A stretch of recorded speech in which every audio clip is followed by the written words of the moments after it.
It's a little after 6 o'clock, so I'm gonna go ahead and get started. If we have some people who trail in,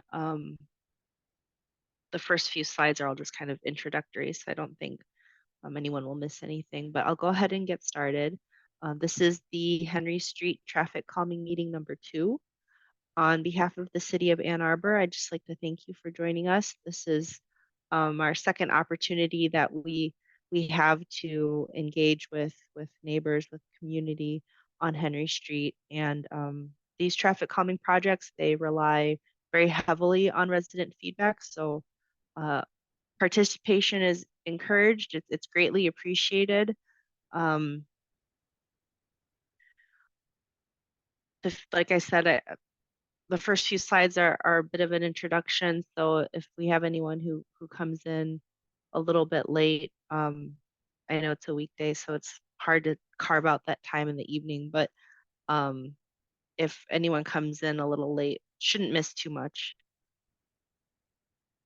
So go through introductions. My name's Christy Thullen. I'll be presenting tonight. The traffic calming team for Henry Street is a partnership between the City of Ann Arbor and Wade Trim.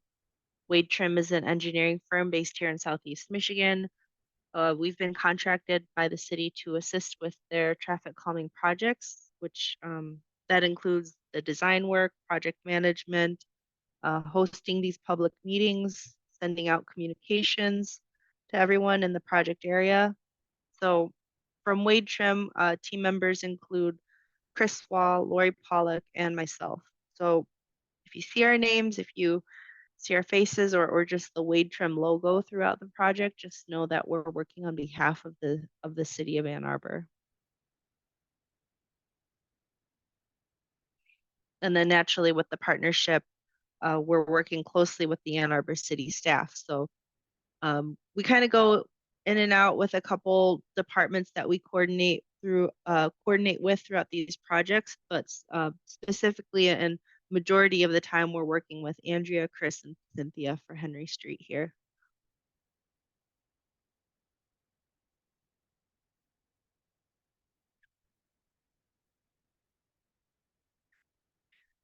So this is our meeting agenda for tonight. Most of tonight's time is just going to be dedicated to the traffic calming process, where we'll review and discuss each of the devices.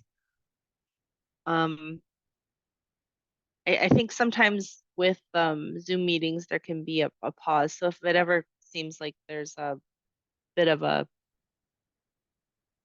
dead space for me, I just don't want to fly through the slides too quickly.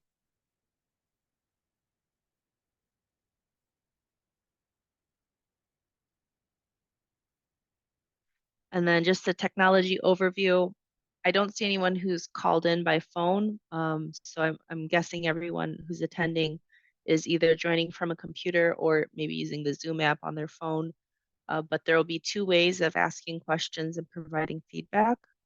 You can use the raise hand button at the bottom of your screen, which will notify that you'd like to speak. You can also lower your hand with that same button. When you're recognized to speak, I'll allow you to unmute. If you'd rather type a question or comment out, you can press the Q&A button that's right next to it. This chat box is gonna pop up and you can type in the text box and press send to submit your message. If you would like to send your feedback anonymously, just make sure that you check this box here before you send the message.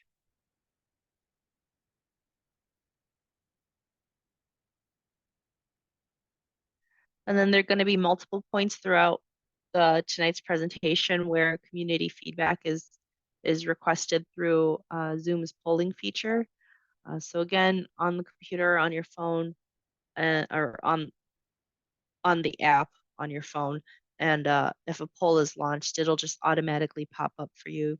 You can answer the poll, press submit, and then once the poll closes for everyone, the results, I'll share them with everyone. So the results will pop up and you can close that out or I'll close it out before we move on to the next section of the presentation. But I see more people joining. I don't see anyone who's dialing in by phone, so I'll just skip this part of the instruction. But just know that polling, if you're on the computer on the app on your phone, polling is anonymous during the meeting. But if you were to call in into the meeting and participate in polling, it wouldn't be entirely anonymous.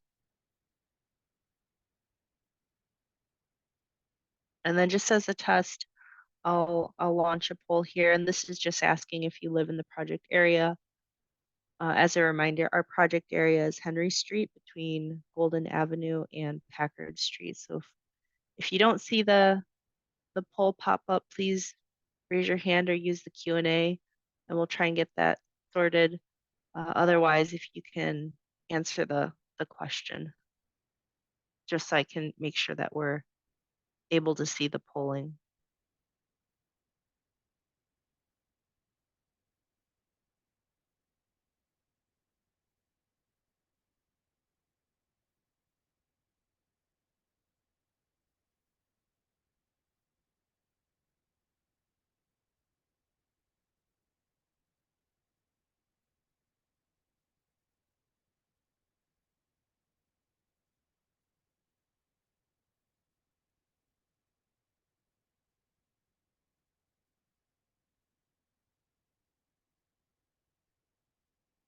Okay, perfect. So I can see, so we've got 3 people attending, or maybe there are some people who are joining in as a group. I know sometimes that happens, but I've got 3 people who've logged on, so I can see how many have been able to answer the poll. Got full participation. Looks like everyone here tonight does live in the project area. Um, these are public meetings, so I mean, if there were someone who doesn't live in the project area but maybe is interested in what's going on, that would be totally fine. We just like to see where the feedback is coming from. So I'll close the results and we can move on. One last slide before we go into Henry Street stuff. Just lastly, during the presentation, especially during any kind of feedback from your neighbors, from your fellow community members, just please keep these norms in mind, or this etiquette in mind. Start on time so we can end on time. Raise your hand to be recognized to talk. There's going to be one speaker at a time. If you are speaking, please try to move to a quiet area and silence any background noise when speaking, and just make sure you're speaking loud and clear so we can all hear you. That goes the same thing goes for me. If you're having difficulty um, hearing, please let me know so I can make sure I'm, uh, minimizing background noise and trying to speak as loud and clear as possible. Um, Everyone's going to be provided a chance to speak before we have anyone repeating. Please be respectful of other ideas and perspectives. Avoid finger pointing. Try to differentiate between fact and opinion. And lastly, any inappropriate written and/or verbal comment or language, including personal attacks and accusations, uh, it'll result in the attendee being removed from the meeting. So I'll pause. If there's anything that you think I've missed or we should cover in terms of etiquette or the technology overview, if anyone needs me to go back on anything, I'll pause for a quick moment before we get into the next slide, because the next slide is Henry Street specific.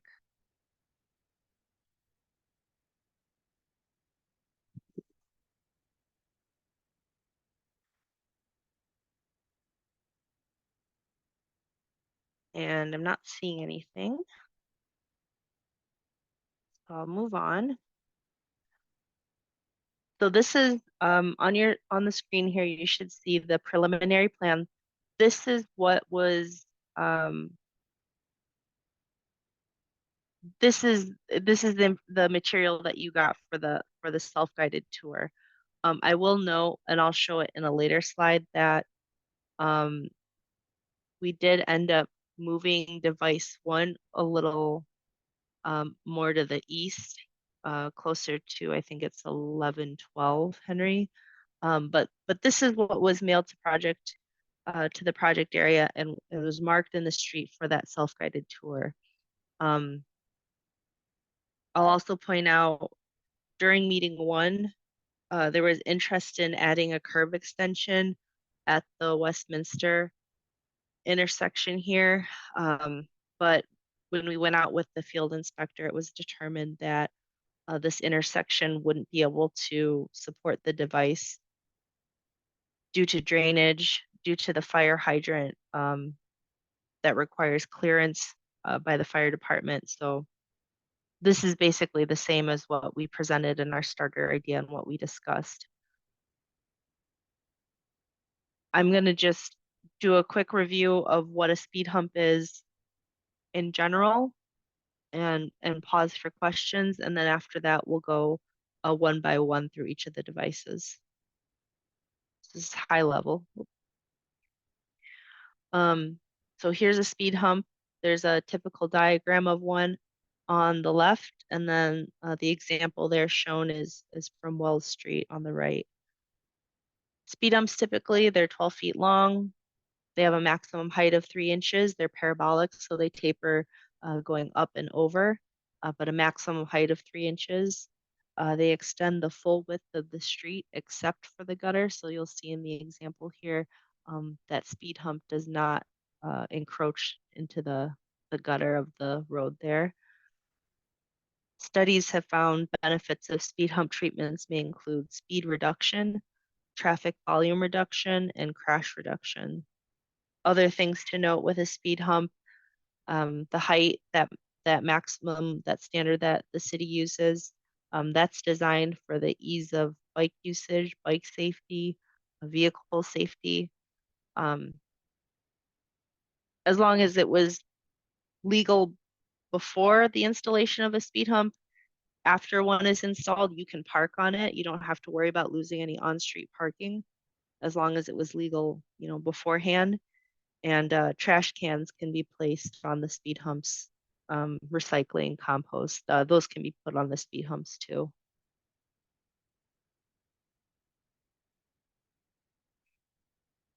Were there any questions about speed humps in general, not necessarily specific to what we're proposing for Henry Street, but just in general, if there were any questions on speed humps or any feedback?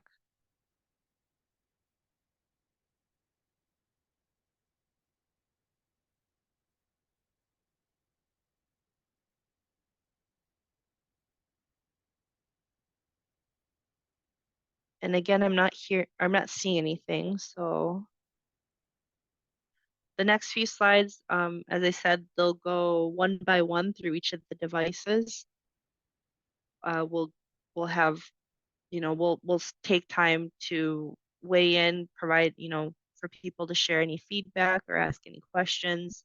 We'll do audience polling for the support of that device, and before we move on to the next one. So we'll do that one by one. So the first one, I'll go from west to east or from left to right, looking at that high level drawing. So device one, as I said, originally we were proposing it to be installed around here, around 1110, and between the cluster of homes here. But when we went out with the field inspector, he had actually proposed placing it in just a little over, maybe like 30 or 40 feet between 1112 and 1111 Henry. That was just to make sure that we were clearing all of the utilities, all of the structures, and still maintaining enough distance from the intersections. So like the diagram has changed. This is an updated clip here. And it's different than what was described in the mailing, but moving it, the field inspector had said that this was the most appropriate place to install it just for construction feasibility, as well as, it still meets our goals of working with the other devices of maintaining the proper clearance.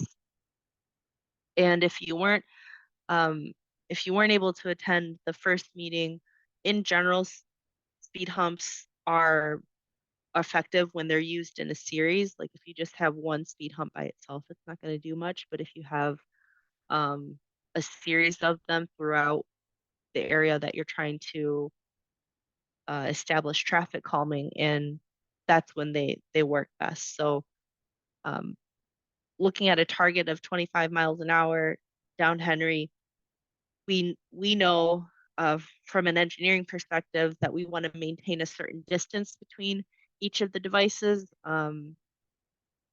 within a range. You know, it's usually hard to get every single one spaced exactly the same. So we kind of think of a range um, when we're designing this. So moving this device, it still meets our goals. We still believe it'll achieve our goals to work with the other speed humps.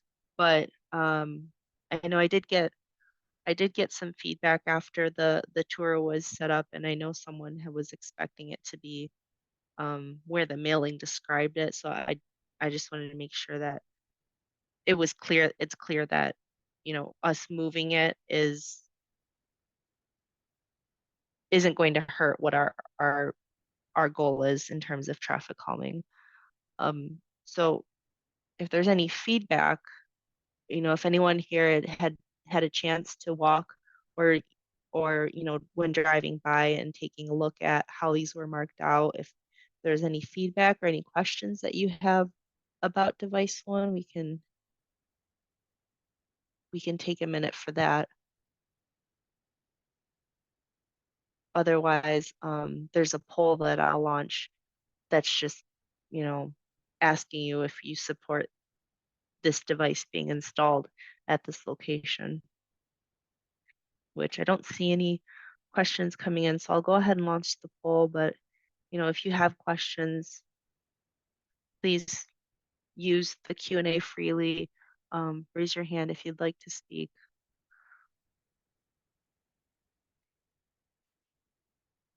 But I did get everyone's vote in, so it looks like we're unanimous here. We all are in support of this.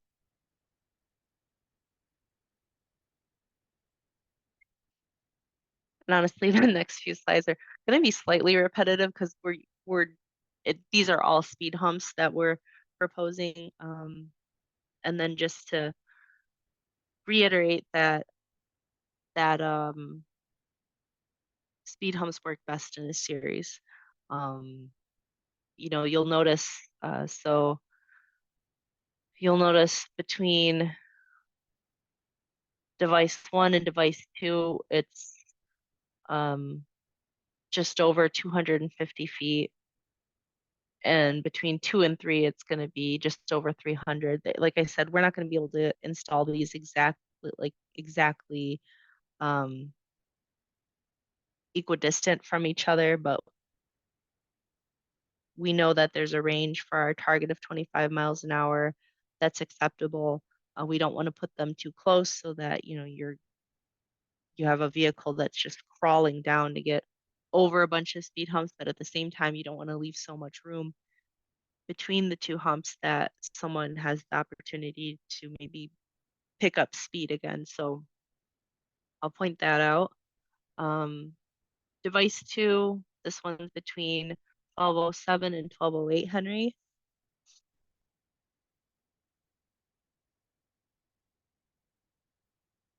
If there are any questions or any feedback,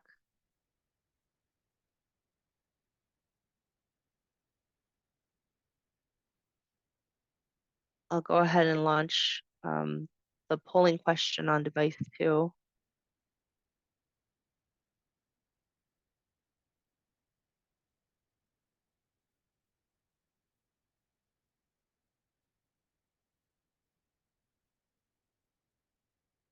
And it looks like we're also in unison here in support of this.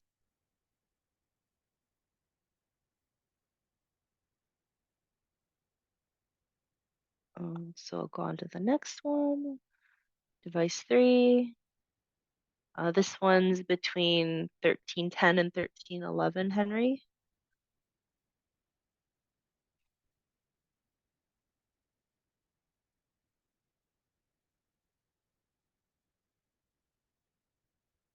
Again, between 3 and 4, you'll see that the distance is about 400 feet. Again, that's still within our goal of working with the other devices of working towards that 25 mile an hour um, speed that we want to make sure people are aware of.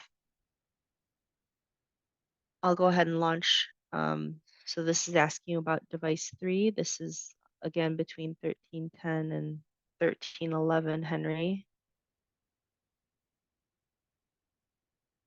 And this is just before Montclair, I believe.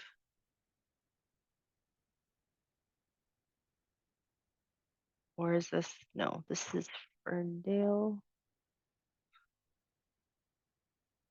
I always get those two mixed up. Montclair. Okay, so I've got everyone's answer in here. Again, we're in support.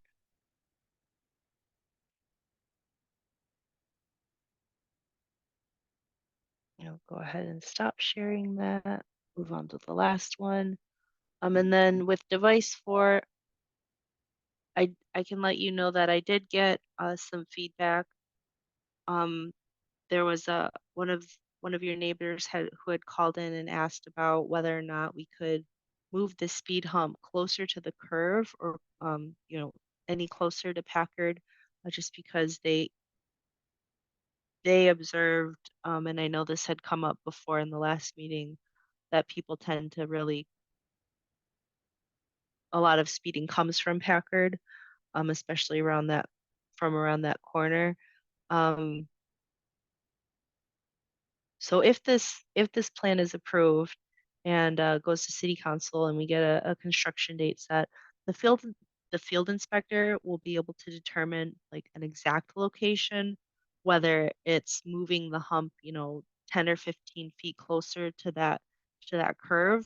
But we would be installing it in this area. We wouldn't put it any closer to Packard, like on the other side of the curve. We wouldn't put it there, just to maintain what we've got going on with the other devices.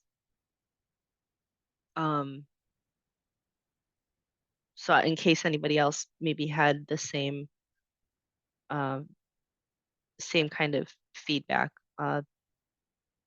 this one would be still on this side of the curb, but like the exact precise location, the field inspector is going to be able to um, move it around just, a little bit, keeping it in the same area. But um, I'll go ahead and launch the poll question for 4. And I think it was also brought up asking if we would install another device or place another device on the other side of the curve. And no, we would not, only because um, we don't have a lot of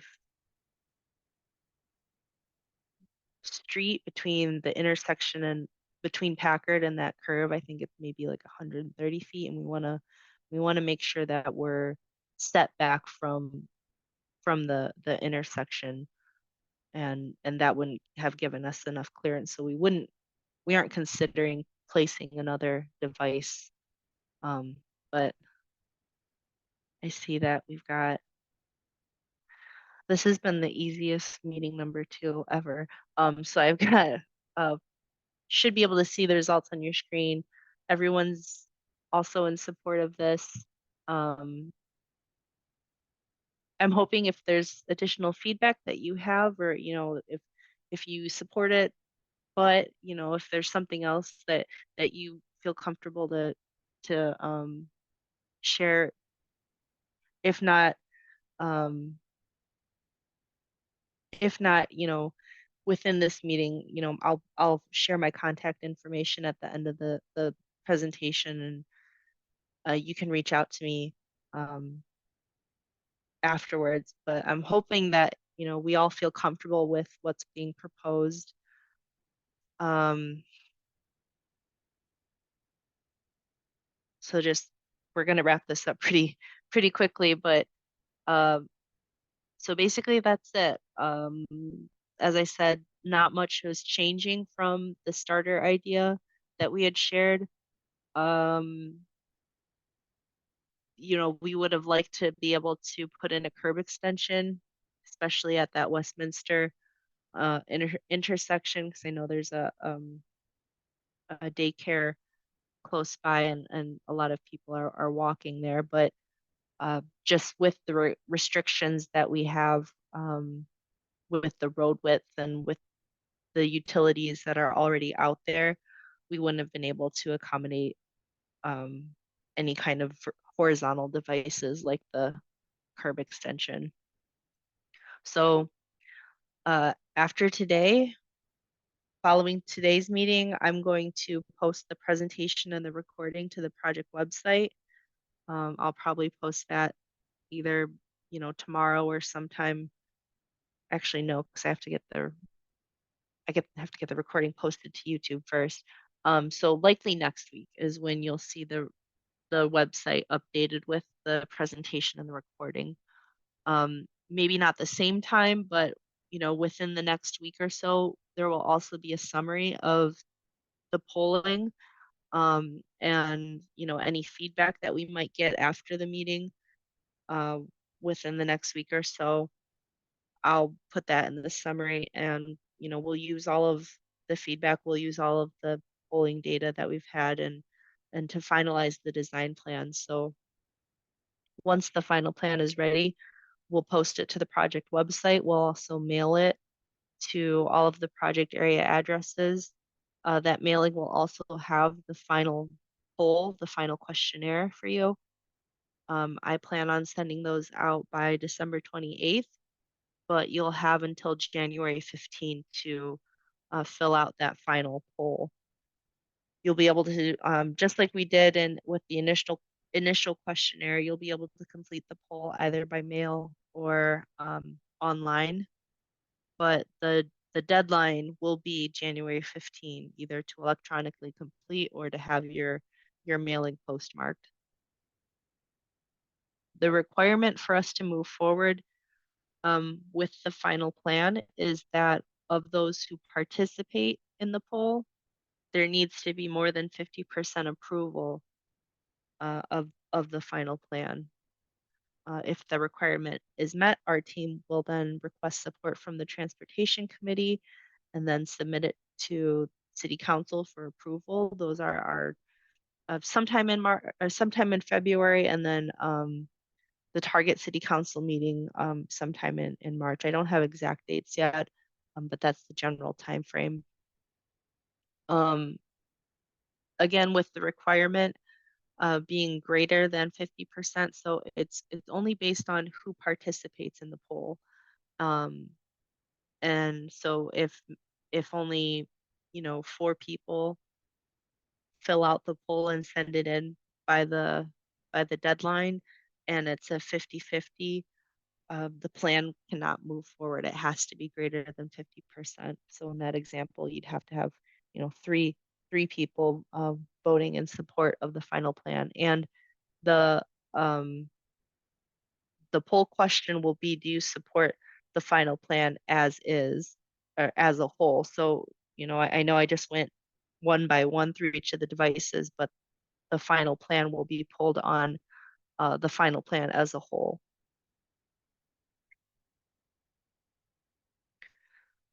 So as I said, this is my contact information. There's also the project website on there. Um, if you have any questions that you think of later or any feedback that you want to share that you didn't think of tonight, please reach out to me. As I said, the feedback's super important for us to make sure that we're, giving everyone the opportunity to have their voices heard, and trying to put all of uh all of the feedback in mind when we're creating this. I've just launched a demographic poll. This is anonymous. If you can fill this out before we leave today. This is just something that the city of Ann Arbor uses to help boost their public engagement. Um, as I said, it is anonymous. Um, that that was it for the meeting. That I don't have any other material to share. We've gone through it all in record time, I might add. Um, but if you have any additional questions or comments, I'll leave the meeting open for a couple minutes. Otherwise, thank you so much for your time, for your participation. I appreciate everyone's interest in the project and participation in the project. So you'll hear from us again. Like I said, in the next couple of weeks, we would. Oh, I did get a question from Michael. When would construction begin? So um, once city council approves, if we get through the final polling and get this to city council and city council approves that, then they will determine set a construction date. When we submit the plan to city council, we usually have like a tentative, um, like will state what fiscal year or what construction year we aim for this to go through. Um, so when once city council approves it, then they'll set the construction date. I would think that um, since we tentatively be taking this to city council in March, um, that it would likely be the 2024-2025 construction year. But once we once if it gets approved by city council, we'll update the project website. And then also if a construction date is set, additional communication will be sent out to the project area.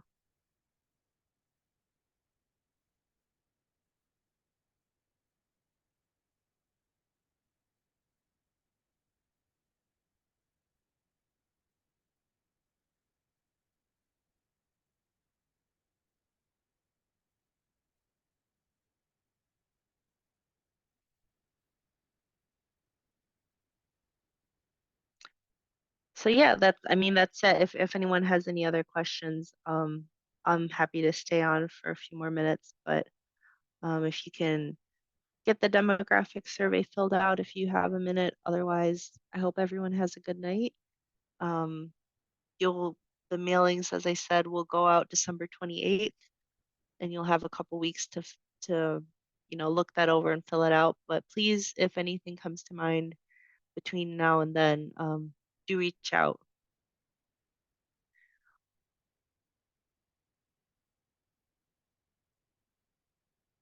Thank you.